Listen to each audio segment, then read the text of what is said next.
예, 오늘 그 10회차 사례 강의 시작하겠습니다. 자, 어제 우리가 보충 자료 해가지고 임차 보증금에 관해서 지금 5월 1일자 제공 자료 15번 임차 보증금의 주요 쟁점 정리, 이 부분을 정리하다가 이제 거의 마무리 일부를 봤는데요. 임차 보증금에 관한 내용이 워낙에 다양하기 때문에 어제가 우리가 살펴본 것은 그 보증금으로서의 성격, 그 어느 그 임차인에 대해서 생긴 반대 채무 중에서 어디까지 커버가 되는 것이냐. 그 다음에 임대차 계약이 끝나면은 이제 임차 보증금을 돌려줘야 되는 상황에서 이게 당연 공제가 되는지 안 되는지, 그러니까 이제 문제된 사안을 제가 이제 다 모아놨죠. 그래서 16페이지부터 이제 18페이지까지 모아 보니까 이렇게 상당히 어려운 논점들이 많았고, 이런 문제들이 뭐 교과서 같은데 보면은 이제 찢어져서 조금씩 다 나오긴 합니다. 뭐 예를 들어서 임차보증금 반환 채권의 양도 그러면 지명채권 양도 편에서 뭐 나온다든가, 임차권의 양도 하게 되면 뭐 그 파트에서 나온다든가, 이게 찢어져서 뭐 설명은 일부분 되긴 되는데 학생들이 그거를 이제 종합해가지고 하나의 관점에서 이게 정리는 상당히 어렵거든요. 임차보증금의 공제 문제는 아주 핵심적인 사안인데, 그래서 이제 임차보증금에 관한 문제가 열심히 공부를 해도 여전히 이게 답답하게 남는 그런 부분이기도 합니다. 어제 중요한 부분들은 다 설명을 드렸는데요. 18페이지, 어제 나눠드린 18페이지 자료의 18페이지에 상단에 보면은 이제 관련 판례라 그래가지고 2016년 7월 27일자 2015-230020 판례를 하나 좀 눈여겨볼 필요가 있을 것 같습니다. 자, 우리가 어제 이 판례는 어떤 거 관련돼 있냐면, 어제 우리가 차임채권에 대해서 압류 추심이 있는 상황을 이제 전제로 했잖아요. 자, 임대인이 임차인으로부터 이제 차임채권을 받을 수 있는데, 그 임대인의 금전채권자가 그 차임채권을 이제 압류 추심을 해서 잡아두죠. 그러면은 이제 임대인은 임차인한테 나한테 차임을 달라 이렇게 못하게 됩니다.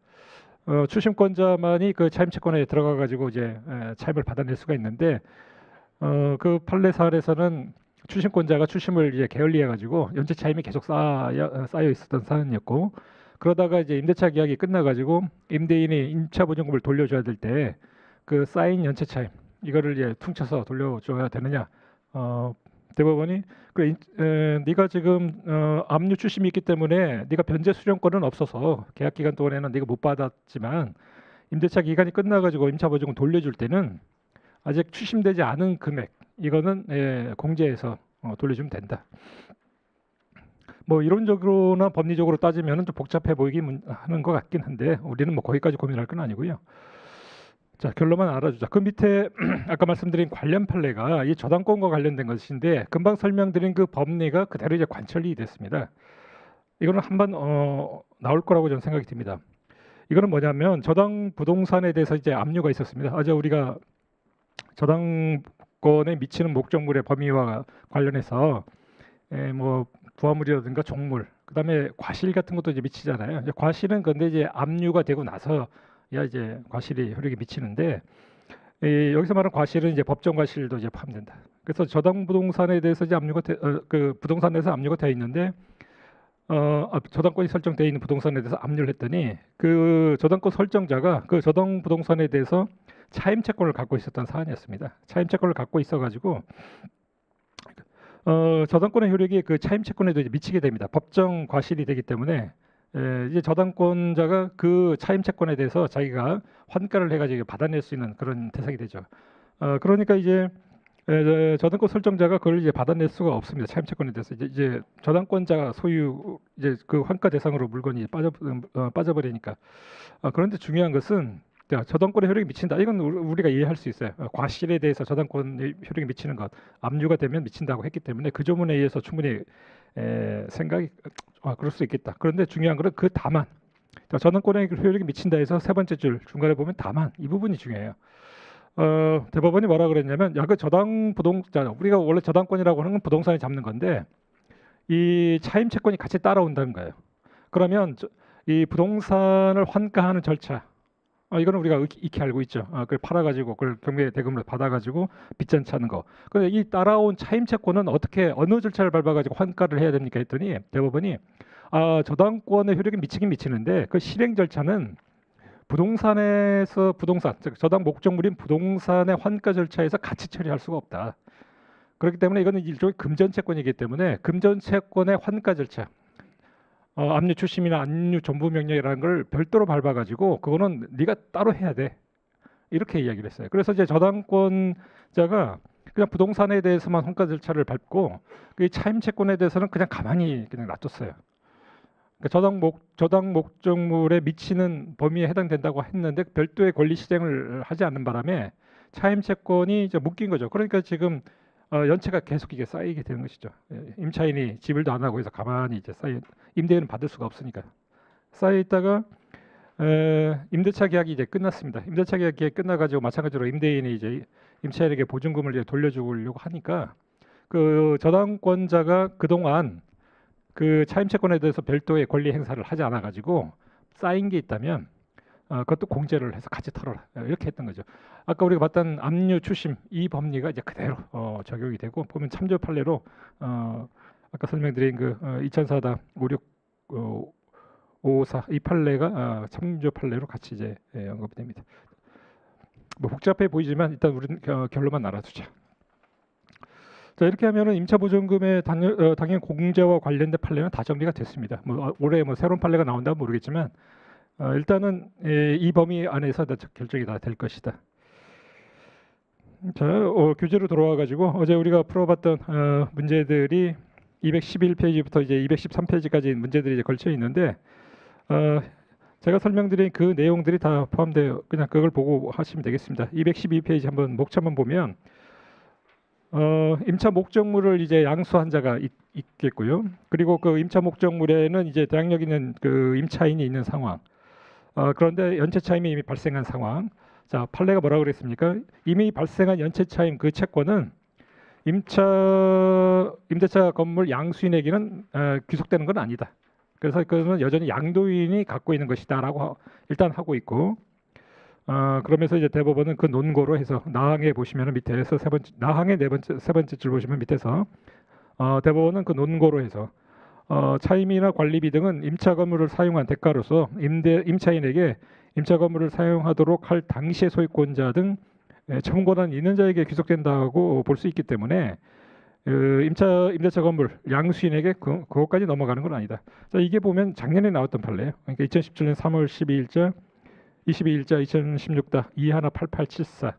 그러니까 바로 전에 나왔던 게 바로 이제 올해 나온 별로 좋은 방법은 아닌데 이렇게 내고 있죠. 그 다음에 다항을 보게 되면 자 그래 연체 차이면 보니까 그래 양도인 거네. 그런데 계속 그 연체 차임에 대해서 아직 변제 등이나 이런 게 권한 행사가 되지 않아 가지고 계속 쌓이고 있다. 임차 보증금을 돌려줄 때가 됐다. 그러면은 임대인의 지위 승계 전에 이미 발생한 연체 차임 이거를 당연 공제할 수 있겠느냐? 그거는 공제 가능하다. 네 건 아닌데 공제는 가능하다. 이렇게 이야기를 하고 있죠.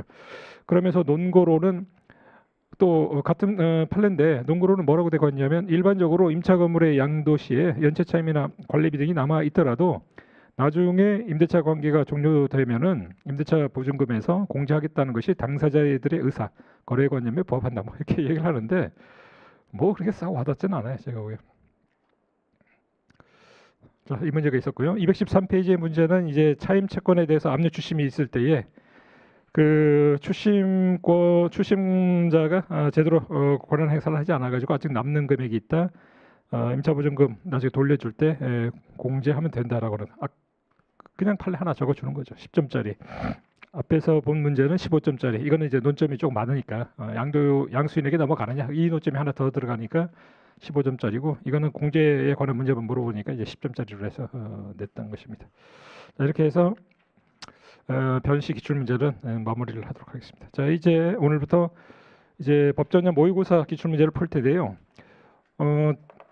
그 변시보다는 훨씬 풀어나갈 속도가 좀 빨라질 것입니다. 보통 1회 반 정도, 1.5회 분량 정도를 이제 끝내려고 합니다. 그래서 지금 오늘 11차니까 내일이면 반 정도 끝나잖아요. 토요일 날 정도 하면 한 3회분 정도 끝내면서 그다음에 간신히 끝낼 수는 있을 것 같습니다.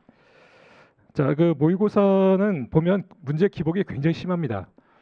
변시보다 더 좋은 문제들도 막 나오는 거 하면 어떤 거는 진짜 형편없는 문제도 막 나오고 오답 시비가 나올 수 있는 문제도 있고 채점 기준표라고 한 거를 제가 그 해설하다가 나중에 채점 기준표라는 게 있는 걸 알아가지고 이렇게 어둠의 루트로 해가지고 그렇게 어두운 루트도 아니죠. 여러분 다 갖고 있죠. 그래서 어쨌든 거기서 봤더니 간혹 하나씩 엉뚱한 해설을 달아놓은 그것도 있어요. 그래서 그건 교수님들이 해설을 안 한 것 같고 제가 보기에는 누구한테 맡겼나 조교들한테 맡겨가지고 조교도 왜 이거 나한테 맡기냐 나도 바쁜데 그래서 하도급 가가지고 한 거 아닌가라는 그런 의심이 들 정도로 형편없는 답안들이 좀 있어요. 채점 기준표라고 나와 있는 것들.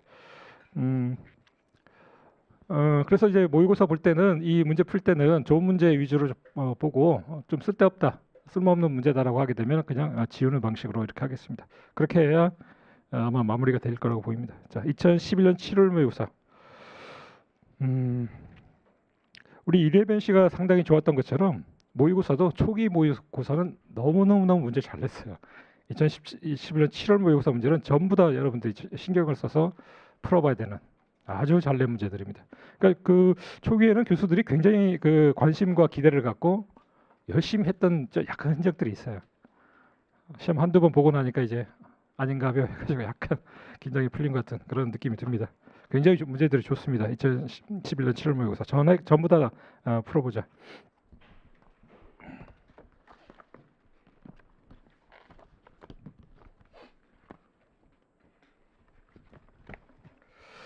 어, 1분의 1을 보겠습니다. 1분의 1은 뭐 A뿔입니다. A뿔. 이거는 소멸시효 항변과 관련해서 더 이상 문제를 좋게 내기도 어려울 정도로 문제를 너무너무 잘 낸 계속 여러분들이 이제 봐야 될 그런 문제들입니다. 자, 기본적인 사실관계를 보게 되면 이제 갑이라는 애가 이제 복사기를 팔았다는 것이고 을이 사갔다는 것이고, 자 여기 보게 되면 내용을 보면 총 500대를 이제 팔고, 자 대당 200만 원. 그래서 20만 원. 20만 원을 이제 복사수 200만 원 하기도 하죠. 그래서 1억을 이제 했다는 것이고, 자 먼저 이거를 주고 나중에 대금은 나중에 받기로 했습니다. 그리고 복사기도 200대 선납하고 그다음 300대 해서 나눠서 인도를 했고, 그 다음에 각각의 대금은 4천만 원은 변제기가 2008년 3월 20일, 나머지 6천만 원은 2008년 5월 20일. 나중에 주기로 했어요. 선인도 해주고 나중에 주는 걸로 이렇게. 뭔가 그 매매계약에서 선인도 했다 그러면은 느낌이 뭐예요? 동시행 항변권이 문제되는 사안에서 이걸 좀 피해 나가려고 하는구나. 우리 대금 사건도 봤던 것처럼 의료를 먼저 넘겼다 해서 상계할 때 그게 하나의 논점이 됐었잖아요. 그러니까 선인도 하게 되면 뭐가 좀 문제가 좀 있는 거죠. 자 여기에 이렇게 대해서 이 채무에 대해서 물상 연대보적인 병이 들어갑니다. 얘는 연보 이렇게 들어갔고요.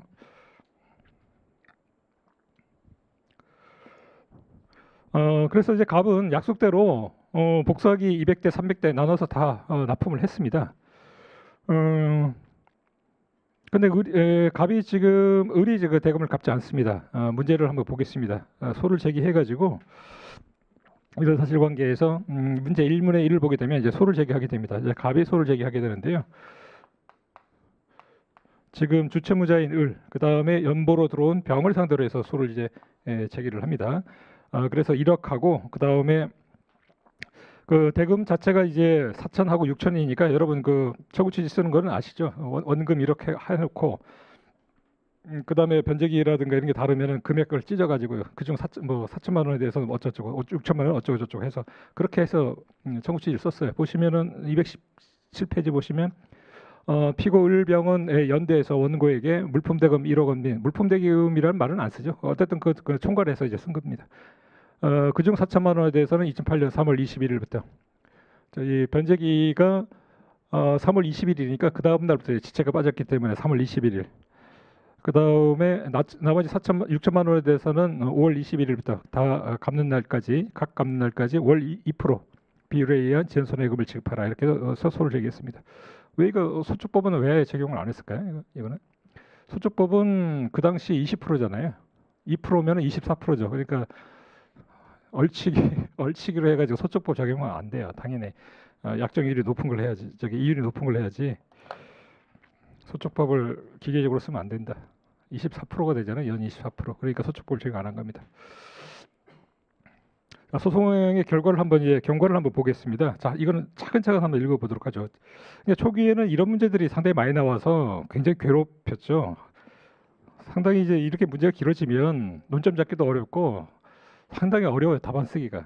지금은 초기보다는 문제가 많이 이게 좀 덜해진 겁니다. 자, 변론기일에서 이렇게 주장을 합니다. 자, 을과 병은 사실관계를 모두 인정한다. 우리가 사실관계라고 하는 건 뭡니까? 복사기 내가 샀고 그 다음에 연보로 들어왔고 복사기 인도가 다 됐는데 내가 지금 갚지 않았다. 이거는 인정한다는 것이죠. 그러면서 1차 대금의 주된 채권하고 보증 채권은 3년의 소멸시효가 경과됐다. 3년. 그러니까 병은 또 주채무가 시효 소멸됐으니까 부정성에 따라 같이 소멸됐다. 자, 소멸시효 항변을 했다는 거. 이제 항변을 했다는 것이 이제 나와 있고요. 그다음에 2차 대금 채권, 2차 대금 6천만 원. 자, 갑의 채권자 A가 이거를 압류 추심 명령을 받아가지고 그 명령이 을과 병에게 각각 이렇게 송달돼서 확정됐기 때문에 2차 대금 채권은 나는 그거는 줄 수 없다. 그러니까 1차 대금 채권은 시효 소멸을 항변을 했고 2차 대금 채권에 대해서는 압류 추심 명령에 따라서 효력이 발생했기 때문에 확정됐기 때문에 그건 줄 수 없다. 이렇게 얘기를 한 것이죠. 그러니까 이제 갑이 뭐라고 했냐면 네가 주장하고는 163조 6호 사유는 상인이 소비자에게 상품을 판매할 때만 적용되는 것이지 상인과 상인 간에는 적용되지 않는다. 그래서 이건 상사채무 5년으로 봐야 된다.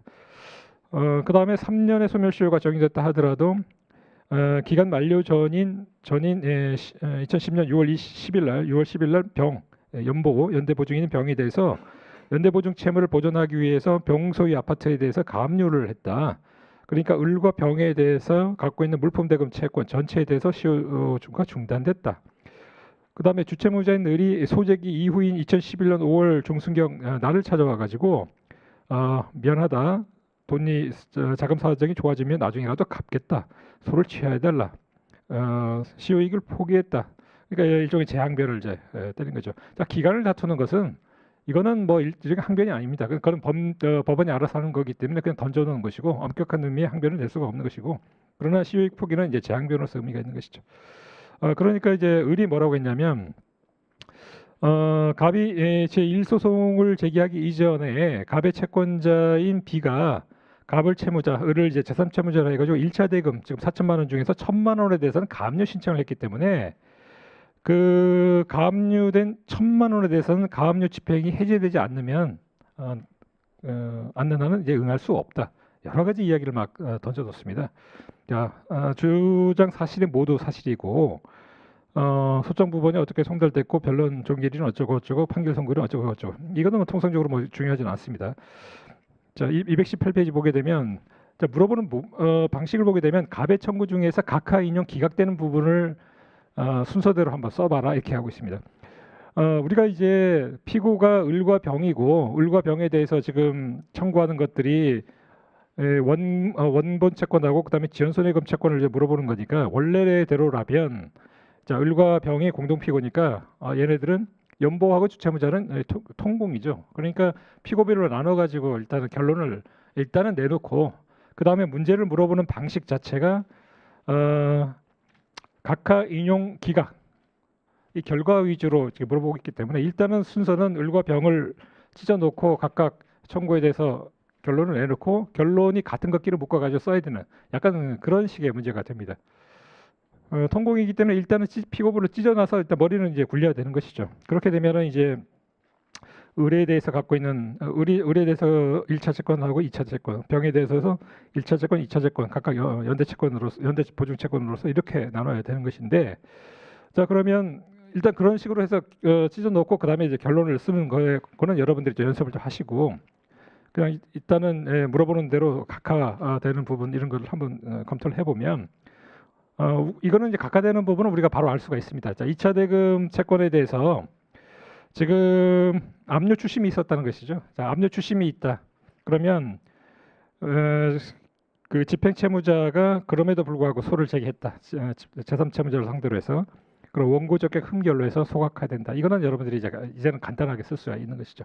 압류 추심된 상황에서 집행채무자가 제3채무자를 상대로 해서 이행의 소를 구하게 되면 이거는 원고적격 흠결로 소각화. 이거는 뭐 간단히 이제는 쓸 수가 있어야 된다.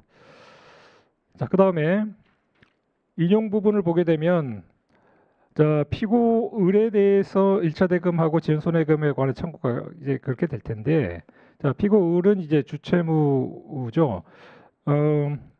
지금 얘는 소멸시효 항변을 했고, 그 다음에 원고는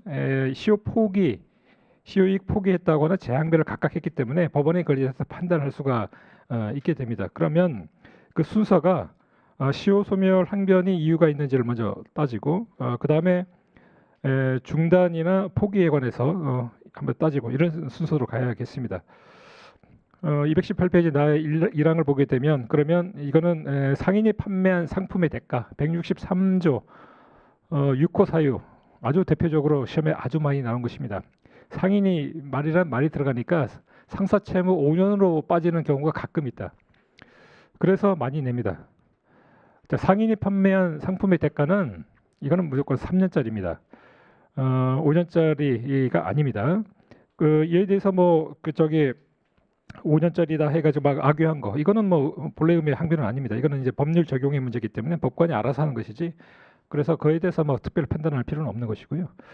3년짜리라는 건 이제 확정이 됐기 때문에 1차 대금 채권의 변제기가 2008년 3월 20일이죠.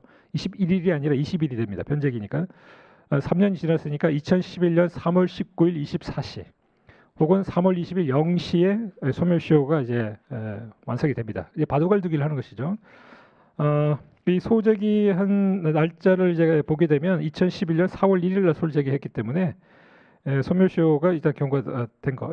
항변은 이제 이유가 있게 되는 겁니다. 그러면 이제 재항변의 문제로 가야 되는데 원고 쪽에서 재항변으로 던진 것이 소멸시효가 중단됐다. 그 다음에 포기했다. 이 두 가지를 던지는 것이니까 그럼 중단된지를 한번 보자. 중단됐다고 하는 사유로서 던진 것은 내가 소멸시효가 지나기 전에 연대보증인 병소유 아파트에 대해서 가압류를 했다. 이렇게 주장을 한 것이죠. 자, 그러면 연대보증인인 병의 신분이 뭔지는 이 사안에서 나와 있지 않습니다. 자, 갑과 을은 상인이다라는 점이 나타나 있는데 병은 그냥 친구다. 을의 친구다라는 말 나오거든요. 그러면 연대보증 채무도 주채무하고는 전혀 관계가 없습니다. 부정성만 있는 거지 독립된 채권이기 때문에 그자의 소멸시효 기간 이런 것들은 다 별도의 그 보증채무의 자체의 성격에 의해서 결정이 되는 거거든요. 그래서 경우에 따라서는 주채무가 3년인데 보증채무는 5년 이렇게 할 수도 있습니다. 소멸시효 기간이. 병의 지위는 알 수가 없다. 그런데 판례에 따르면은 이제 갑이 지금 연대 채권자인 갑이 상인이잖아요. 당사자 한 사람이 상인이고 한 사람이 비상인이면 이것도 보조적 상인으로 봐가지고 그로 생긴 채무도 상사채무로 보게 됩니다. 그러니까 이제 보증채무, 연대보증채무는 주채무의 그 소멸시효 기간이 3년이라 해가지고 병의 연대 채무가 3년이 되는 게 아니라 그 자체의 성격에서 결정되기 때문에 이거는 상사채무가 돼가지고 5년이 됩니다. 5년. 보증채무하고 주채무는 얼마든지 소멸시효 기간이 달라질 수가 있어요. 5년이 된다. 이제 5년이 되다 보니까 지금 갑이 2010년 6월 10일 날 가압류 집행을 했다는 것이죠. 이제 5년이 지나지 않은 시점에서 가압류를 했기 때문에 이 연대보증 채권에 대해서는 소멸시효 중단 효력이 발생을 하는데 가압류나 압류로 인해서 그 소멸시효 중단의 효력이 발생하는 시점은 정확하게 말하면 신청일이에요. 신청일. 자, 압류나 가압류의 효력이 발생하는 것은 뭐 부동산 같은 경우에는 이제 기입 등기가 돼야 압류 혹은 가압류 해서 처분 금지 효과가 생기는데 소멸시효 중단의 효과는 등기 시점이 아니라 신청시입니다. 219페이지에 보시면 그 관련 판례로 2017년 4월 7일 2016-35451 판례가 부동산에 대해서 가압류 신청을 해서 받아들인 사건에서 소멸시효가 중단되는 시점은 가압류 신청일이다라고 이제 명시적으로 밝혔습니다. 그래서 연대보증 채무 가압류 일단 중단. 자, 근데 시효 중단의 효력은 당사자 및 승계인에 대해서만 효력이 있다. 자, 우리가 소멸시효 중단의 효력, 그다음에 시효 이익의 포기 효력은 인적 범위가 제한된다라는 것도 항상 논점으로 나오는 문제들입니다. 그런데 이 시효 중단과 관련해서는 인적 범위가 예외적으로 확장되는 경우가 있어요. 원래 당사자하고 승계인, 이 승계인은 특정 승계인도 포함된다는 거 조심하시고요. 특정 승계인도 포함된다. 어떤 사례가 있냐면은 아파트 관리비를 연체를 해서 원래 그 아파트 소유자를 상대로 해서 그 관리비를 받기 위해서 시효 중단의 효력을 조치를 취해놨는데 그 아파트가 팔렸습니다. 그래서 아파트를 사고 들어온 사람에게 대해서도 관리비에 대해서 소멸시효 중단시켜 놓은 거는 여전히 효력이 있다라고 하는 판례가 있거든요. 그래서 특정 승계인도 여기서 말하는 승계인에 포함된다는 거 조심하시기 바랍니다. 자, 이 169조가 중요하고 하지만 그 확장되는 경우 예외적인 경우가 있다. 예를 들어서 뭐가 있겠습니까? 주채무자에 대해서 시효 중단의 효력을 하게 되면 보증인에 대해서 중단이 된다. 근데 반대는 안 되죠. 보증인에 대해서 중단했다고 해서 주채무는 중단되는 거 아니다. 근데 연대보증 같은 경우에는 연대보증인 같은 경우에는 그 가압류인 경우에는 시효 이익을 받을 자에게 통지를 하게 되면 시효 이익을 받을 자, 즉 그 주채무자에게, 즉 연대보증인에게 이처럼 가압류나 압류를 하고 나서 그 시효 이익을 받을 자, 그 주채무자에 대해서 그에 대해서 통지가 이루어지면 연대보증인뿐만 아니라 주채무자에 대해서도 시효 중단 효력이 발생한다. 이게 176조 조문이 있습니다. 176조 통지를 하면 됩니다. 통지. 주채무자에 대해서는 통지를 하게 되면 여기서 말하는 통지라고 하는 것은 뭐 당사자가 그 주채무자한테 알리는 것뿐만 아니라 경매 절차에서 송달되는 것도 말합니다. 송달되는 건데 그거는 이제 주채무자가 그러한 사실을 인지를 해야 된다. 그래서 이거는 교부 송달만 말하는 것이지 나머지 그런 다른 송달은 포함되지 않는다. 이건 OX 문제로 많이 나오는 것이죠. 그러니까 연대보증 소유 아파트에다가 채권자가 가압류를 해놓습니다. 그러면 그 연대보증 채무가 중단되는 거는 그거는 뭐 법무상 확실한데 이게 통지가 이루어지면 주채무에 대한 채권도 이제 중단이 된다는 겁니다. 그러면 이제 주채무자 입장에서는 뭔가 불이익이 있는 거죠. 그러면 그자가 뭔가 인지를 해야만 그런 불이익을 줄 수가 있다라고 해서 여기서 말하는 통지라고 하는 것은 예를 들어서 채권자가 주채무자한테 야, 나는 연대보증인 그 아파트 잡아놨어. 그 사인일 간에 하는 것도 포함되고 경매 절차에서 집행법원이 주채무자에게 송달을 하는 것도 포함이 된다 이야기를 하는데 여기서도 말하는 송달은 우리가 미사소송법의 송달이라는 교부 송달, 우편 송달, 그다음에 공시 송달 세 가지가 있잖아요. 그러면 그 중에서도 확실히 그 당사자가 그 사실을 알게 되는 것은 교부 송달이죠. 그 사람한테 가서 서류를 가서 직접 넘겨주는 것.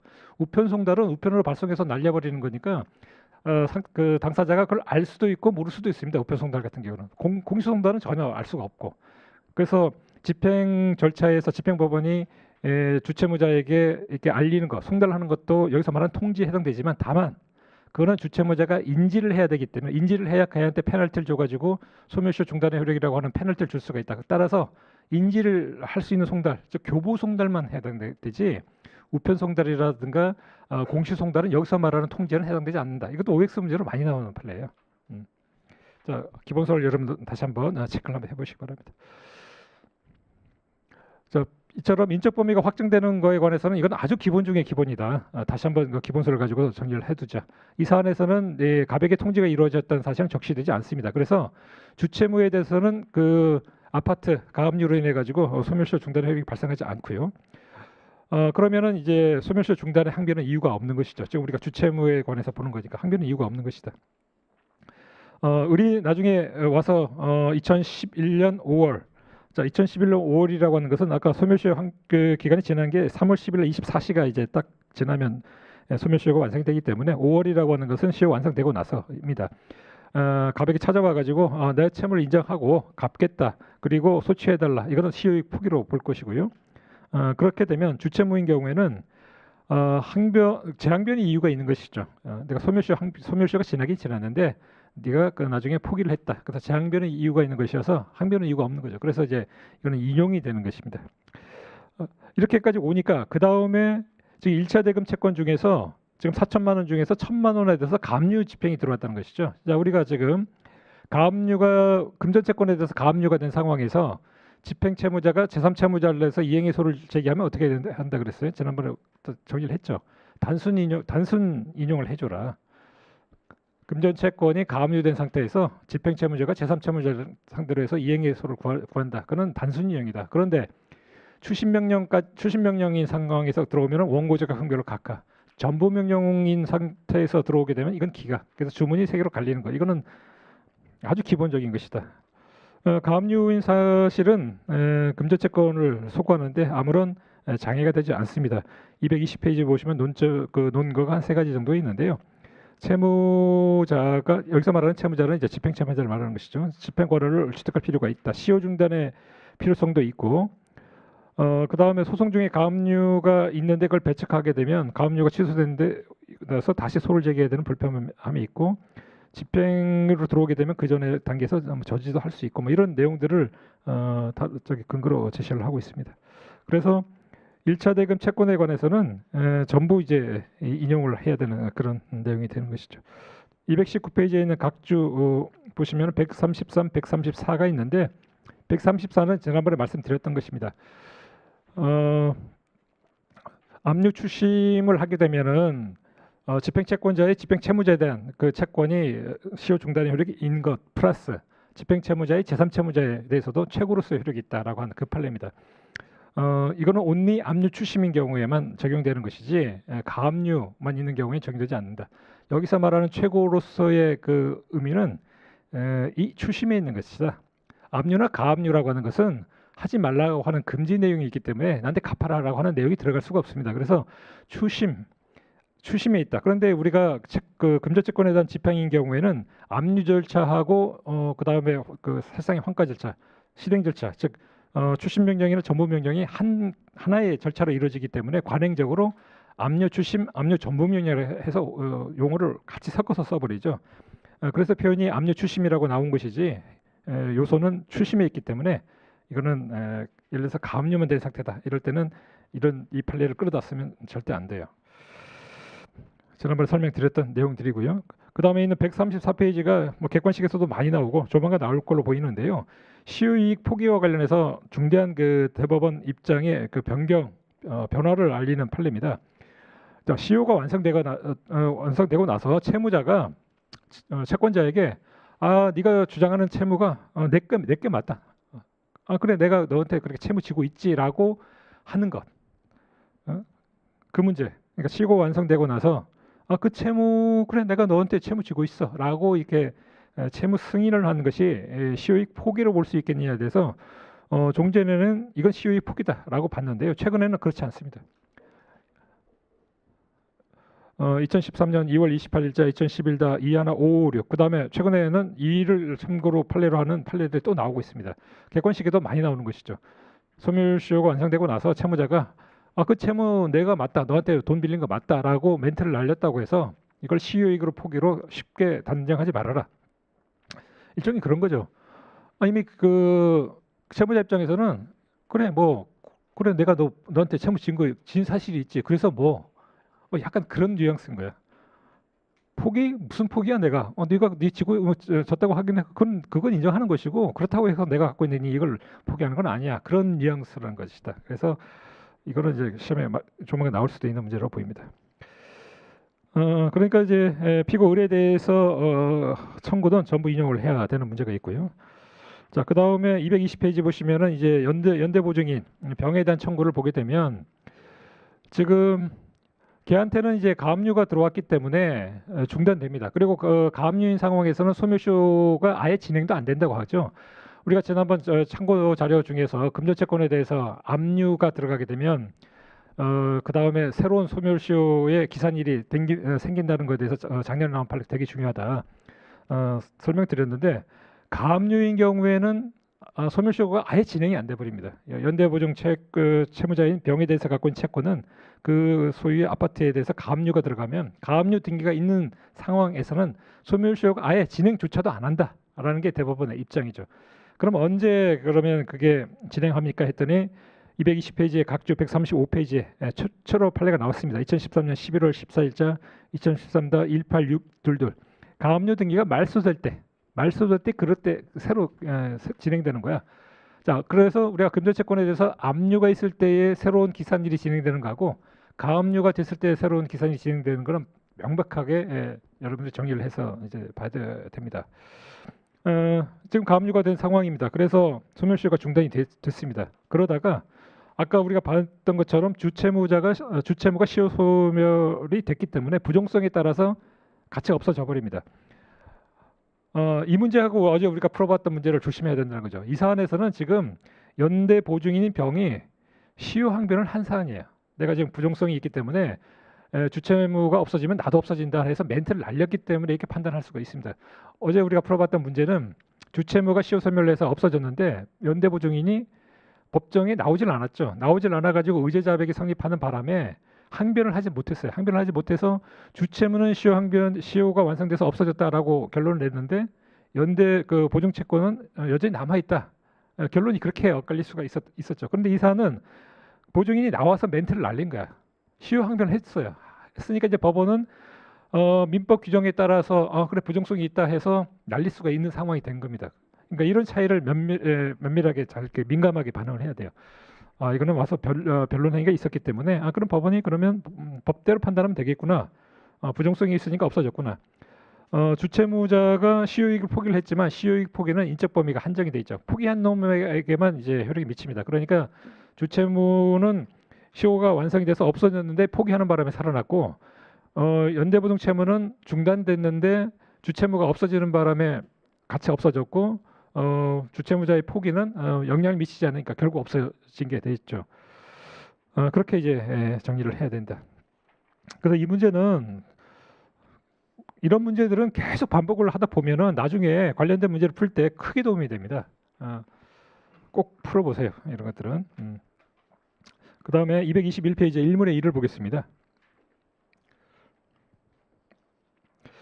자, 만약에 병이 갑의 1차 대금 청구에 대해서 소송 계속 중에 1차 대금 채권이 시효로 소멸됐다라고 주장을 하면서 갑을 상대로 해서 1차 대금 채무에 대한 채무 보존제 확인의 반소를 제기했다. 반소에 대해서 결론하고 논글 써봐라. 이거는 우리가 이회 변시에서 똑같은 문제가 나왔었습니다. 44페이지 한번 나왔던 거죠. 적극적으로 이행의 소를 구하고 있는데 피고가 채무 보존제의 반소를 구하는 것. 논점은 뻔합니다. 놓치기 쉬운 논점이 중복제소를 놓치기 쉽습니다. 자, 우리가 반소로 갔기 때문에 반소가 바로 와닿죠. 그래서 반소는 소구 채권을 단순히 다투는 거, 그거에 부존재한다라는 거, 그 내용만 있어서는 안 된다. 더 적극적인 게 있어야 된다. 그래서 그 부분은 바로 쓰는데 이게 중복제소에 해당되느냐에 관한 논의는 놓치기가 쉽다. 만약에 이 문제를 반소로 제기하지 한 게 아니라 별소를 제기했다. 채무 부존재 확인에 별소를 제기했다고 그러면 중복제소에 관한 논점을 쓸 수 있어요, 여러분들. 왜 그러냐? 이행의 소는 보게 되면 확인의 부분을 포함하고 있다. 내가 너에 대해서 이행을 구한다는 것은 내가 너에 대해서 청구권이 있고 그래서 너에 대해 액션을 취하는 것이다. 그래서 이행의 소는 확인의 소보다는 큰 것이다. 그래서 이행의 소를 제기하는 과정에서 상대방이 그에 대해서 부존재 확인의 소를 구하게 되면 앞의 소가 크고 뒤의 소는 작으니까 되는 소를 포함한다는 그 법리에 따라서 후소는 중복제소 이게 포함되는 거 아니냐 이런 논의가 있는 거겠죠. 그러니까 별소로 제기하게 되면 그걸 쓰는데 반소로 제기하게 되면 반소라는 게 끌려가지고 적극적으로 다투는 것 이상의 내용이 담겨져야 되는데 그렇지 않다 해가지고 그냥 그 221페이지에 나항만 쓰고 나오기가 쉽다는 거예요. 그래서 이행의 소를 구하는데 채무 부존재라고 하게 되면 항상 중복제소는 항상 들어가고 그게 반소라는 말이 들어가게 되면 반소 요건을 추가하는 식의 항상 그런 식으로 쓰기 바랍니다. 이거는 너무 뻔한 건데 시험장에서 긴장해가지고 놓치기가 쉽다. 중복제소와 반소를 항상 써주는 것이다. 다시 한번 강조를 드립니다. 44페이지에서 봤던 문제 똑같은 문제가 한번 나왔습니다. 이해변시 때. 자, 1문의 3을 보겠습니다.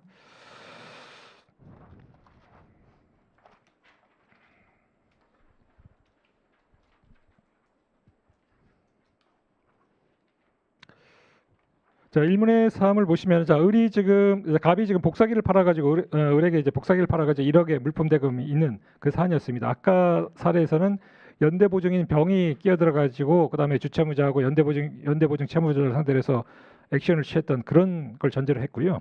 222페이지에서는 그 물품 대금 채무를 담보하기 위해서 그 저기 복사기 산 놈, 을이 자기 토지인 X토지에 대해서 2번 저당권을 설정해 준 사안이에요. 2번 저당권. 1번 저당권은 이미 있었다는 겁니다. 시은행 명의의 1번 저당권은 있었기 때문에 2번 저당권을 해서 물적 담보를 제공하는 사안이었어요. 자, 을은 그 재산이 유일한 재산이었는데 동생인 정에게 매도를 합니다. 그래서 정에게 넘겨버리죠. 자, 담보로 설정된 부동산이었는데 그를 자기 동생에게 넘깁니다. 자, 그래서 정은 그 1순위 시은행의 1순위 피담보 채무액을 전부 변제를 해서 저당권을 없애버리고요. 그렇게 되면 이제 2번 저당권 그거 하나만 남게 되죠. 순위가 올라가기 때문에 그게 1번 순위로 바뀌게 됩니다. 갑은 그래서 그 물품대금 채권을 갖고 있던 복사기를 넘겼던 이 갑이 아니 지금 엑스토지가 네 유일한 재산인데 지금 정명의로 소유권이 넘어갔네. 그래서 내가 너한테 갖고 있는 물품대금 채권을 피보전 권리로 해가지고 자, 을과 정을 상대로 해서 사행위 취소를 구하는 소를 제기를 합니다. 그래서 피고 을과 피고 정 사이에 엑스토지에 관해서 2010년 5월 20일 체결된 매매 계약을 취소하고 피고 정은 피고 을에게 엑스토지에 관해서 격려된 피고 정 명의의 소유권 이전 등기 말소 등기 절차를 하라. 사행위 취소를 구하는 소를 제기했어요. 자, 변론 기일에서 정은 엑스토지 매매 당시에 을이 채무 초과 상태가 아니었다. 따라서 사유행위가 아니다. 사유행위라고 하더라도 정이 선순위의 근저당권의 피담보 채무를 변제했기 때문에 가액배상만 가능하지 원물 반환은 되는 게 아니다. 즉 말소 등기는 해서는 안 되고 기껏 해봐야 가액배상이다. 이렇게 항변을 했다는 것입니다. 자, 법원이 심리를 해보니까 엑스토지의 시가가 매매계약 당시에는 2억 1천.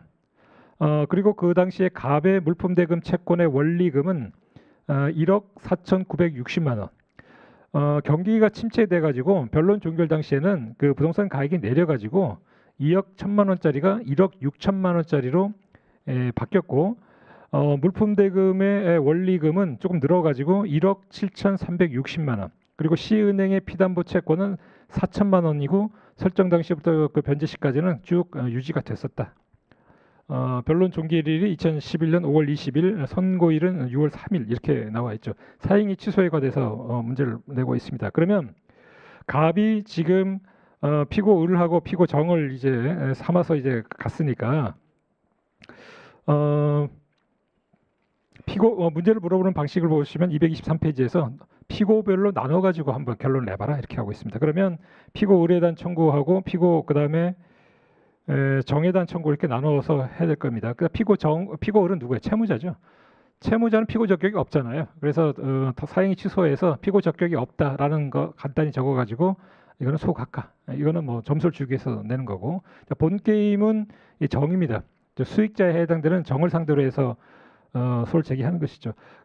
사행위 취소에 관해서 이렇게 소를 제기해가지고 어떤 결론을 내라고 할 때는 항상 좀 조심해야 될 게 뭐냐면 제적 기간은 한 줄이라도 적어주는 게 좋습니다. 그래서 피고를 수익자 정으로 한 점, 그다음에 제적 기간을 준수한 점. 그래서 특별히 적법상 문제가 없다. 한 줄 적어주면 다 이건 배점이 되는 것들이고요.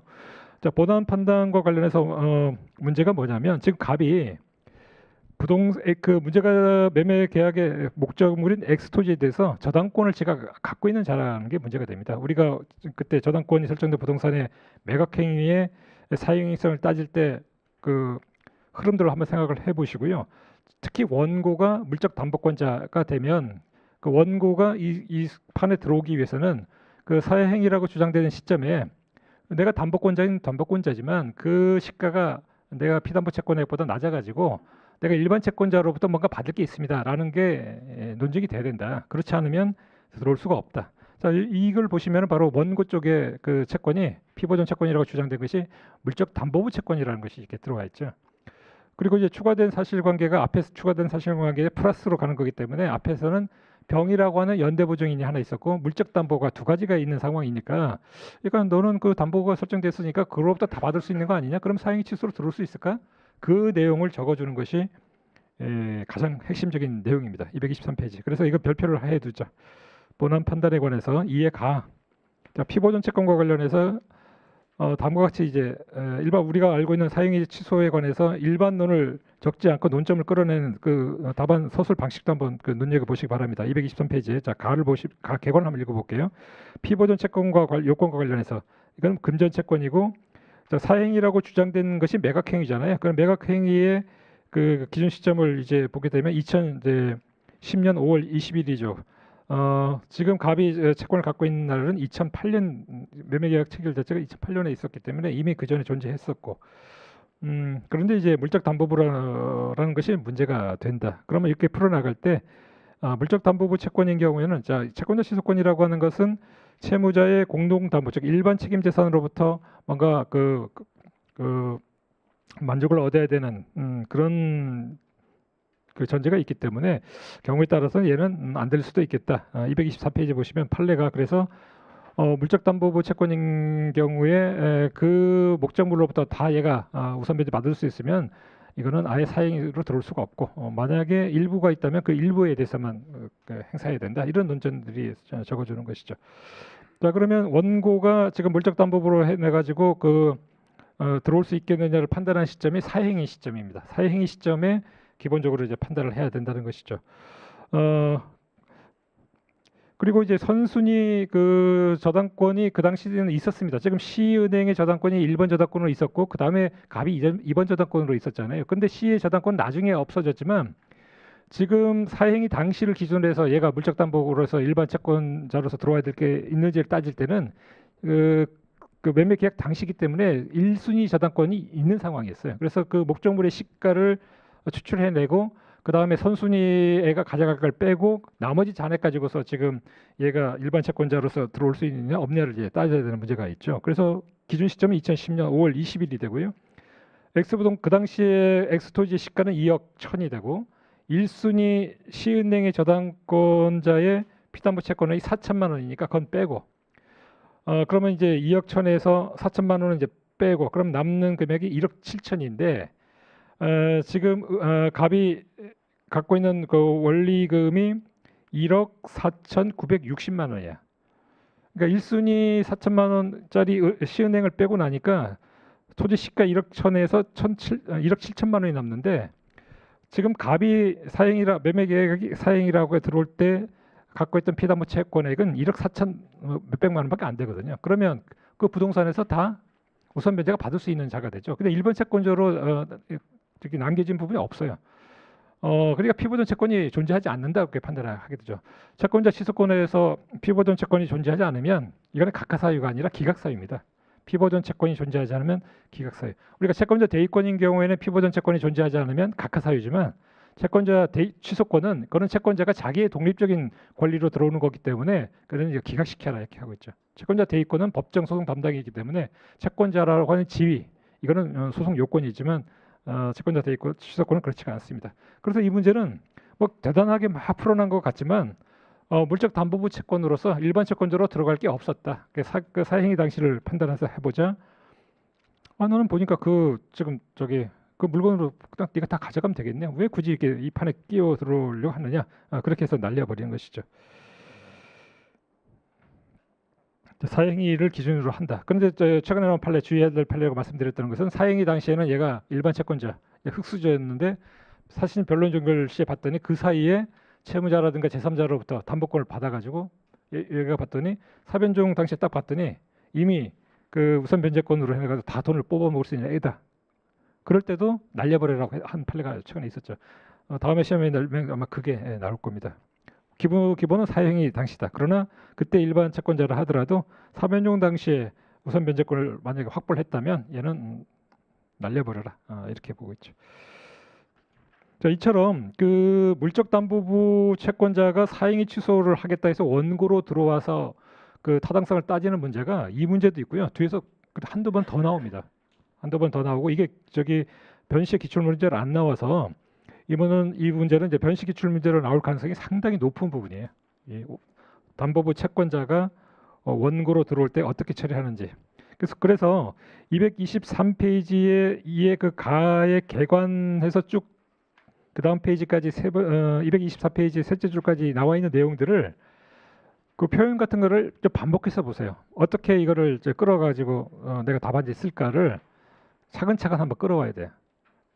그 사행 취소라고 하는 것은 일반 책임재산이 이제 빠져나가서 그로 인해서 피해를 볼 자들이 채무자의 명의로 회복시키는 제도다. 따라서 물적담보부 채권자는 만약에 그 목적물에서 우선배를 다 받을 수 있으면은 아예 해당되지 않고 일부 시가가 모자라면 그 모자란 금액만 들어올 수 있는 것이다라고 하는 것이죠. 그 부분을 정확하게 주고 그리고 기준 시점은 사행위 당시를 기준으로 해서 피담보 채무액하고 시가를 비교하는 그렇게 진행이 된다. 차근차근 보시기 바랍니다. 이거는 출제 가능성이 상당히 높은 문제다. 그 다음에 225페이지에 1문의 4 이것도 굉장히 좋은 문제. 이것도 별표 한 서너 개 해서 반복 학습을 하셔야 됩니다. 이 문제도.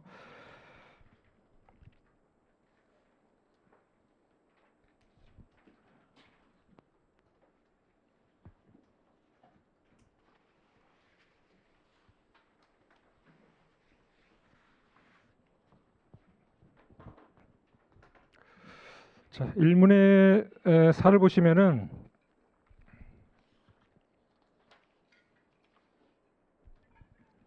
지금 계속 논의가 지금 갑이 을에게 이제 복사기를 공급을 했다는 것이고 여기에 병이 연보로 들어갔다는 거하고 그 다음에 여기에 대해서 엑스토지에 대해서 저당이 설정된 거. 그리고 엑스토지는 을 소유. 이런 식으로 논의가 계속되고 있죠. 그리고 이제 을이 이거를 이제 정에게 이제 엑스토지를 매각하고 아까 풀어봤던 거는 이 매각행위에 대해서 갑이 사행이다 해서 이제 들어왔던 그 사안이고요. 지금 이걸 기초로 해가지고 그 다음에 뭐라고 했냐면 그 을과 그 정 사이의 매매계약, 그 다음에 소유권 이전 등기가 통정 허위 표시에 의한 것이다. 그 다음에 의뢰 채권자 그 무가 정에 대한 채권의 보존을 위해 가지고 엑스토지에서 가압류를 했다. 그 후에 이제 갑이 을과 정 사이의 토지에 관해서 체결된 매매계약은 통모에서 허위 표시에 의한 것이다라고 무효를 주장하면서 을을 대위해 가지고 정과 무를 상대로 피고 을은 정은 을에게 엑스토지에 관해서 경로된 정명의의 이전 등기의 말소, 그 다음에 무는 말소 등기에 대해서 승낙의 의사 표시를 하라는 소를 제기했다는 것입니다. 그러니까 좀 정리해 보면 이런 거죠. 세 번째,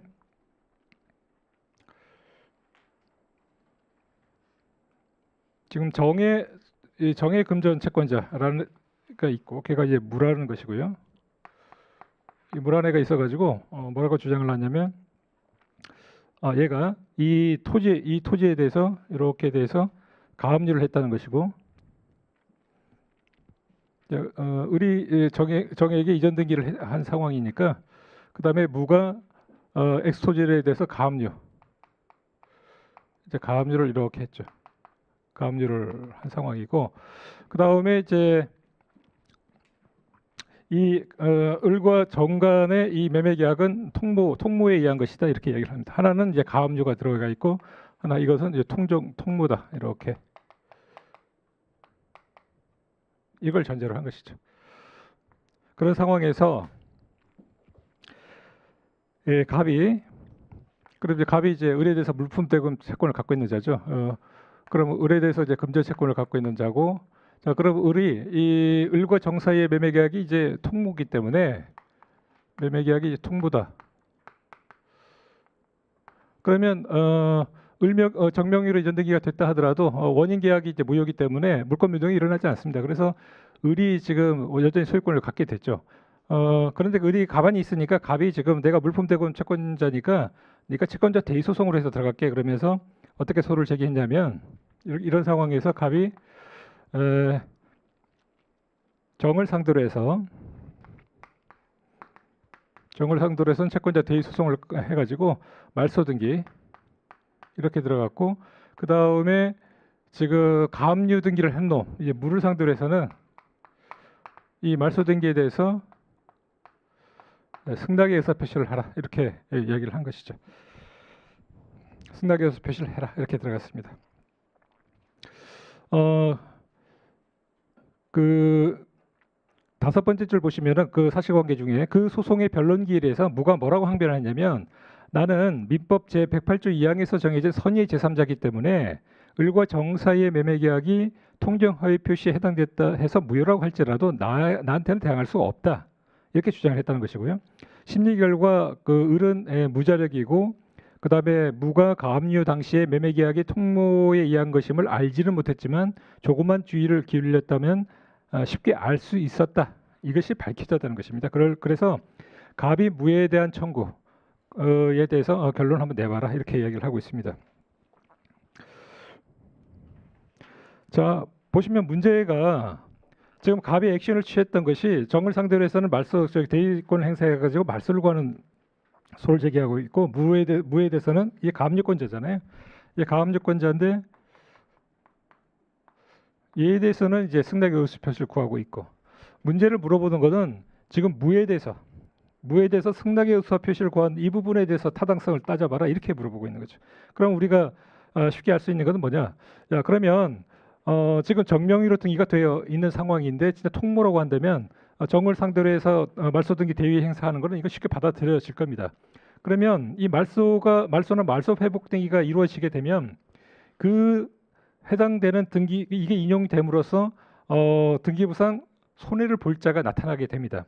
자, 무라는 애가 지금 부동산에 대해서 가압류를 했기 때문에 무도 등기부에 올라오게 되죠. 가압류 등기권자로 올라가게 됩니다.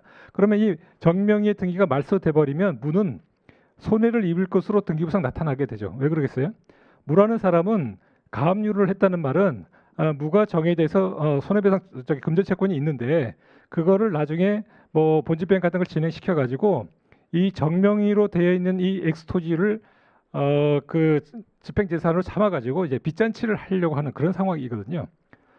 그런데 이제 정명의의 부동산이 이제 무효다라고 해서 을로 다시 컴백을 해버리면 무는 책임재산을 그러니까 빚잔치를 할 재산을 이제 잃어버리는 손실이 발생을 하게 되죠.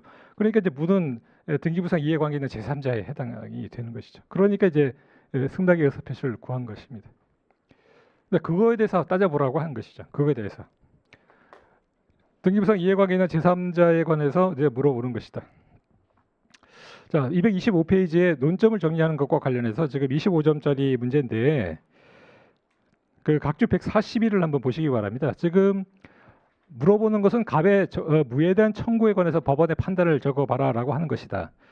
그런데 이제 채권자 대위권에 관한 문제도 지금 들어가 있죠. 즉 정을 픽으로 한 것은 채권자 대위에 관한 것이니까 기본적으로 지금 출제자가 물어보려고 하는 것은 등기부상 이해관계 있는 제3자에 관한 논점을 적어라고 물어보는 것인데 그거를 물어보기 위해서는 검토하는 과정에서는 채권자 대위권이라는 논의를 포함될 수밖에 없습니다. 그런데 그것이 주요 논점은 아니기 때문에 그걸 별도의 목차로 잡을 필요는 없고 논점 정리 같은 걸 해가지고 간단히 적어주면 된다. 뭐 그런 취지의 판례입니다. 그런 내용입니다. 그럼 한번 읽어보면은 자, 을과 정 사이의 매매 계약이 가장 매매이기 때문에 소유권은 여전히 이제 을에게 있습니다. 그래서 정명의 등기는 이제 말소의 대상이 됩니다. 채권자 대의 소송으로 이제 들어왔기 때문에 갑은 이제 금전 채권자고 이제 변제기가 도래했고 설문에 따르면 채무자 을은 무자력 상태여서 채권의 보존의 필요성도 있고 말소 등기 청구권을 행사하지 않고 있고 그러니까 이거는 요건을 다 충족했다라는 걸 이게 간단히 논증을 해주고 그렇게 되면 이렇게 해서 그 지금 말소를 구하는 과정이 이게 받아들여지는 상황이 됐는데 거기서 이제 무에 대해서 승낙의 의사 표시를 이제 구했으니까 이거는 이제 등기부상 이해관계 있는 제3자에 관한 논의를 이제 이끌어낼 수 있다. 이걸 이제 논점이 정리해서 간단히 정리하는 것이죠. 그래서 목차를 잡을 때 226페이지를 보시면은 가압류권자 무의 법적 지위에 관해서 한번 적어줘야 된다. 그래서 이거는 말소 등기 청구에 있어서의 등기부상 이해관계 있는 제3자라는 걸 한번 논증을 하고 그러면은 등기부상 얘가 불이익이 있다라는 것을 논증을 해야 됩니다. 아까 설명드린 것이 그 부분입니다. 지금 무는 정해된 금전채권자로서 가압류를 했기 때문에 그 엑스토지를 자기가 나중에 집행의 대상으로 삼으려고 그런 관계를 갖고 있는 자죠. 통모라고 해가지고 말소를 당하게 되면 책임재산을 상실하게 된다. 그것이 등기부상 나타나죠. 가압류 부동산에 대해서 가압류를 했기 때문에 무가 등기부상 나타나기 때문에 그래서 얘는 등기부상 이해관계 있는 제3자라고 논증을 하고 그래서 말소나 말소 회복 등기를 할 때 이런 제3자가 있으면 우리가 어제 설명드린 대로 첨부 정보의 하나로서 그자의 승낙 혹은 이제 승낙에 가름할 수 있는 확정 판결 이런 것들을 첨부해야 등기가 된다. 이런 용어들이 이제 흘러가는 것이죠. 그러면은 무가 승낙의 의사표시를 할지에 대해서 판단 기준이 뭐냐? 실체법상 의무라고 하는 내용이 들어가야 될 거고요. 이와 관련해서 이제 무가 주장했던 것이 내가 108조 2항에 맞서 말하는 선의의 제3자니까 나는 승낙의 의사표시를 할 의무가 없다까지 해서 밝혀준 것이죠. 그런데 이제 문제를 보게 되면 이제 무는 선이긴 한데 조금만 주의를 기울였다면은 알 수도 있었다. 이건 믿깁니다. 객관식 문제 보시면 108조 2항에서 말하는 선의는 무가 실을 요건으로 하지 않는다. 객관식 부분 많이 나오죠. 그래서 그걸 적어주면 됩니다. 그래서 108조 2항에서의 선의는 무가 실 요건으로 하지 않기 때문에 그러면 이제 무는 실제법적으로 보호되는 자다. 따라서 승낙을 할 의무가 없는 자다. 이렇게 결론을 내게 되죠. 결론은 뭐냐? 승낙의 의사표시를 구하는 부분 청구 기각시켜야 된다. 이렇게 하고 있습니다. 자, 이처럼 보시면 등기부상 이해관계에 있는 제3자에 관한 논의도 이미 문제로 한번 나온 적이 있다는 것이죠. 아직 변시에는 본격적으로 이 문제가 나오질 않아서 또 조심해야 될 문제 중에 하나입니다. 쓰는 것 자체는 뭐 우리가 결론을 내고 쓰는 것 자체는 어렵지는 않지만 답안지에서 풀어나가는 목차를 어떻게 잡고 어떤 걸 쓰고 이런 것들은 한번 머리를 염두에 두고 한번 정리를 해보시기 바랍니다. 상당히 좋은 문제입니다. 이것도 하나만 더 하겠습니다. 자, 227페이지.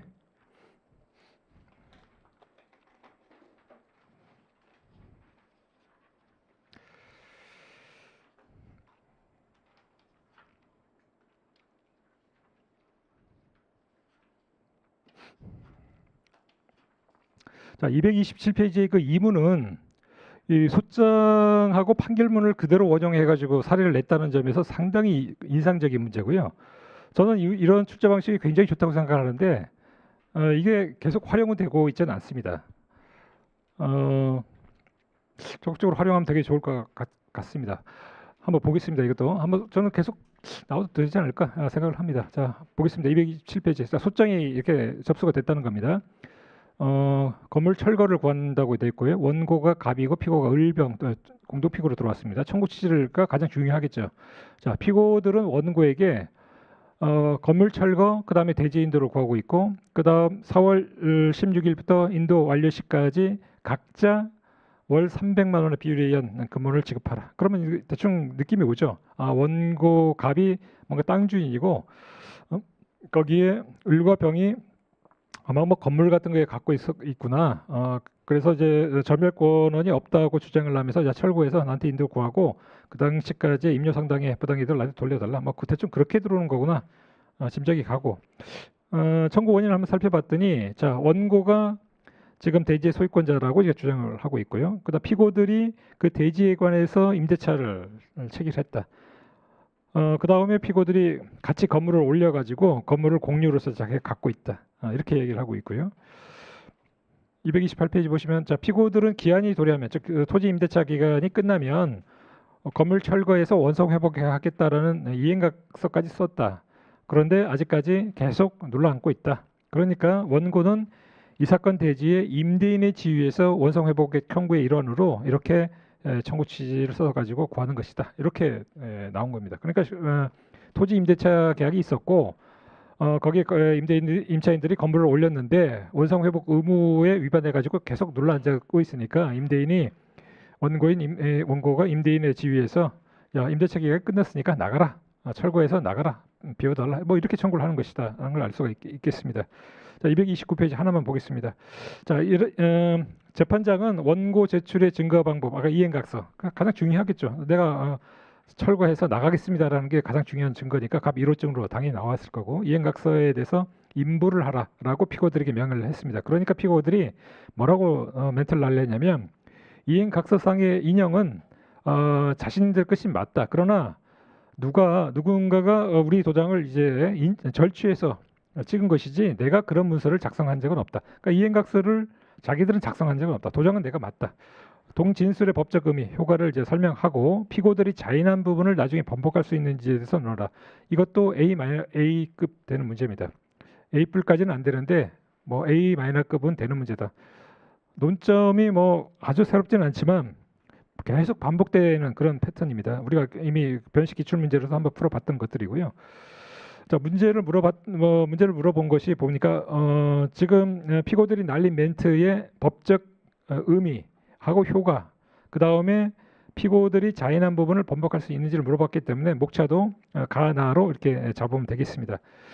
지난번 설명드렸습니다. 문서 인부를 한다. 가포증하고 의로증을 내게 되면 뭐 지금은 이게 인부를 보통 안 하지만요.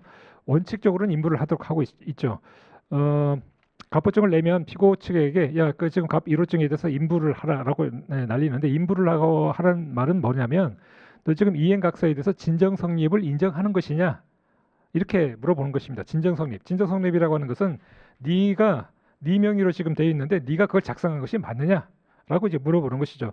맞습니다 하게 되면 재판상 자백이 성립합니다. 자, 문서의 어떤 진정 성립에 관한 사실은 이제 보조 사실임에도 불구하고 예외적으로 재판상 자백을 허용하는 인정하는 아주 예외적인 거죠. 그래서 시험에 문제 많이 나옵니다. 그런데 지금 피고들은 그 이행각서를 내가 썼습니다라고 날린 게 아니라 그렇게 썼으면 그 재판상 자백이 성립됐기 때문에 그냥 이 증거는 쓸 수가 있습니다. 그런데 얘는 도장은 맞다. 그러나 내가 찍은 건 아니다. 이렇게 날린 것이죠. 그래서 이거는 우리가 그 2단계 사실상 추정의 법리 이걸 이제 적어주는 것이죠. 이런 문제를 적어줄 때의 목차를 한번 보도록 하겠습니다. 자, 가항을 보시면 자, 사문서의 형식적 증거력. 자, 사문서를 증거로 쓰려면 형식적 증거력이 인정돼야 되는데 형식적 증거력이라고 하는 것은 그 명의로 된 자가 그 자의 의사에 의해서 작성한 것이다. 이겁니다. 그 사람의 의사에 의해서 작성된 것이다. 이걸 진정 성립이라고 그러고 그게 인정돼야 그 다음에 증거를 쓸 수가 있습니다. 공문서는 추정이 되기 때문에 실무상 공문서 가지고서 인부를 다투는 경우는 거의 생각할 수가 없어요. 다 사문서만 다툽니다. 이와 관련해서 358조 조문은 뭐 당연히 적어줘야 되는 것이고요. 그러나 358조의 그 전제 사실은 아까 계속 강조드리지만 그 날인이나 서명이 그 사람의 의사에 의해서 이루어졌다는 걸 전제로 하는 것이죠. 그러나 이 경우는 도장은 내가 맞다. 즉 인형의 동일성만 인정하는 것이기 때문에 358조의 전제 사실이 되지 않고 법원의 2단계 사실상 추정 법리 이걸 적어주는 문제가 됩니다. 그래서 도장이 동일하면 그 사람이 찍었던 것으로 추정을 하고 그 사람이 찍었다고 추정이 되기 때문에 그러면 358조로 갈 수 있고 아주 이거는 뭐 너무너무 자주 내는 패턴이기 때문에 적어주자. 그러면은 지금 첫 번째 단계 인형의 동일성 단계를 이제 상대방 즉 피고 측에서 이제 다툴 수가 있게 되는데 인형의 동일성을 다투는 것은 판례에 따르면 이건 반증이다. 본증이 아니다. 반증이라고 그러고요. 358조가 적용할 때의 전제 사실은 그게 입증이 되면은 반대 사실을 다투는 건 본증인데 2단계 사실 추정의 법리가 적용될 때 첫 번째 사실관계를 피고 측에서 다툴 때 이거는 반증이라고 그럽니다. 그래서 판사가 보기에 뭐 그럴 수도 있겠다. 이런 정도만 되면 이제 성공한 것이죠. 그러면 이 인형의 동일성을 이제 허물어뜨릴 수 있는 반증에 해당되는 것에 관해서 자 230페이지에 동그라미 기역, 니은, 디귿 이거는 뭐 기계적으로 쓰는 것이죠. 도장이 도용됐다, 위조됐다, 다른 사람이 찍었다. 내가 찍긴 찍었는데 나의 의사에 반해서 날인됐다. 그때 상대방이 나한테 회칼 들고 와가지고 죽인다고 그래가지고 찍었습니다. 뭐 이런 것들. 자 이거를 이제 반증으로서 주장을 하면 법원이 보기에 뭐 그럴 수도 있겠다라고 하게 되면 첫 번째 단계가 무너져 버리죠. 그러면 도장의 도용, 위조, 그 다음에 제3자에 대한 날인, 그 다음에 의사에 반해서 날인된 사실, 기역, 니은, 디귿 중에서 이 반증이 성공하게 되면 보통은 이 문서를 쓸 수 없는 상황이 될 텐데 다만 제3자가 날인했다는 사실이 이제 반증에 의해서 이게 밝혀지면 이거는 살려낼 수가 있어요. 원고 쪽에서 다시. 그 세 가지 사유 중에서 반증으로 제시될 수 있는 사유가 이 세 가지죠. 인장이 도용, 위조, 그 다음에 제3자에 대한 날인, 그 다음에 작성 명의인의 의사에 반한 사실. 이 세 가지 중에서 제3자가 날인됐다고 하는 사실은 원고가 다시 다른 사실을 들어가지고 살려낼 수가 있다는 거죠. 제3자가 날리는 건 맞는데 그 제3자가 날인에 대한 권한을 가졌습니다라는 걸 원고가 다시 입증을 해내면 이거는 살려낼 수가 있어요. 그러니까 피고 측에서 제3자가 찍은 겁니다 해서 반증으로 성공하게 되면 첫 번째 단계가 무너져요. 그런데 원고는 제3자가 찍은 건 맞지만 그 사람에게 권한이 있었습니다라는 걸 하게 되면 다시 살려낼 수 있다는 것이죠. 세 개 중에서 살릴 수 있는 거는 이거 지금 사실상 그 생각할 수 있는 건 이거밖에 없어요. 그래서 시험 문제 이게 많이 나옵니다. 제3자가 날인한 사실에 대해서 예를 들어서 당사자 지난번 변시 문제는 다투지 않았다. 그 동생이 그 사촌 동생이 찍은 거 맞습니다. 해서 원고도 인정해 버렸잖아요. 그러니까 그 다음에 반증이 성공한 거니까 원고 쪽에서 그 증거로 쓰려니까 그 사촌 동생에게 권한이 있습니다라는 걸 지가 다시 입증을 해서 살려내야 되는 그 패턴을 따라가는 것이죠. 거기다 반증이라는 점, 제3자에게 날인 권한이 있다는 점을 원고 측에서 입증하면 다시 살려낼 수 있다는 점. 자, 그 변시 기출문제하고 이렇게 연결을 한번 시켜보겠습니다. 또 하나 물어보는 문제가 나중에 번복할 수 있겠냐. 자인한 부분에 번복할 수 있겠냐는 부분은 이게 그 도장이 맞습니다라는 것이죠. 그 도장은 모양은 맞다. 내 도장은 맞다라고 진술한 것이죠. 자, 이거는 이제 이런 문제가 나올 때는 뻔한 루트입니다. 자, 230페이지에 보조 사실에 관한 자백의 구성력, 이렇게 목차를 이렇게 잡는 겁니다. 재판상 자백은 주요 사실에 관해서만 성립되는 게 원칙인데 지금 내 조장이 맞습니다라고 하는 이 부분은 문서의 형식적 증거력과 관련된 사실이기 때문에 이걸 보조 사실이라고 이야기를 합니다. 예외적으로 문서의 형식적 증거력과 관련된 보소 사실에 대해서는 재판상 자백이 성립한다라고 하고 있고 판례가 그래서 따라서 이거를 네가 나중에 번복하려면 재판상 자백과 같이 엄격한 제한 하에서만 인정된다라는 것이 대법원 판례의 입장이죠. 그래서 여기서 보조 사실에 관한 자백이 성립한다, 재판상 자백이 성립한다라는 그것이 절차상으로는 문서 인부 절차를 통해서 일어난다는 거예요. 문서 인부 절차. 아까 이행각서에 대해서 인부하라. 그 내가 찍었습니다. 인부합니다. 인정합니다. 하게 되면은 그 내 조장이고 내가 찍었습니다까지 인정하는 것이고 내 조장은 맞지만 내가 안 찍었습니다. 하게 되면 내 조장은 맞습니다라는 그 부분에 대한 한도 내에서는 재판상 자백이 성립한다는 거죠.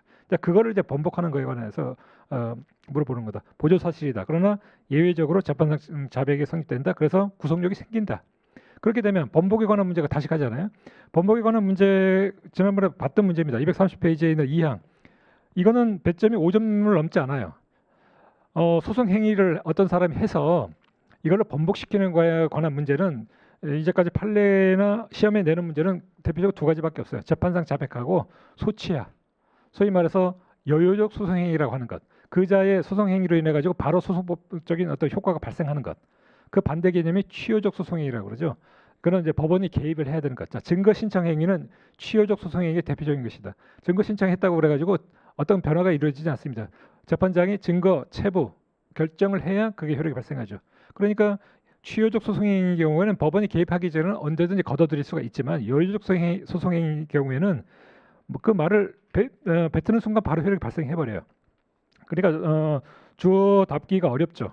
야, 이 문제가 나오면 230페이지의 그 2항처럼 그냥 눈 감고 쓰는 거다. 첫 번째, 여유적 소송행위에 해당되기 때문에 바로 효력이 발생한다. 철회가 안 된다. 그러면 철회가 되는 경우는 두 가지밖에 없죠. 상대방이 동의를 받은 경우, 두 번 동의를 받은 경우, 그 다음에 그 재심 사유에 해당되는 경우, 이거는 공통된 사유예요. 자, 상대방이 동의, 재심 사유.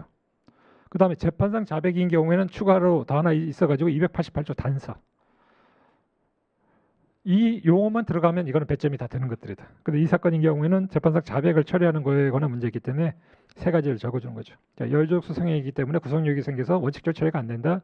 상대방의 동의가 있으면 처리가 가능하다.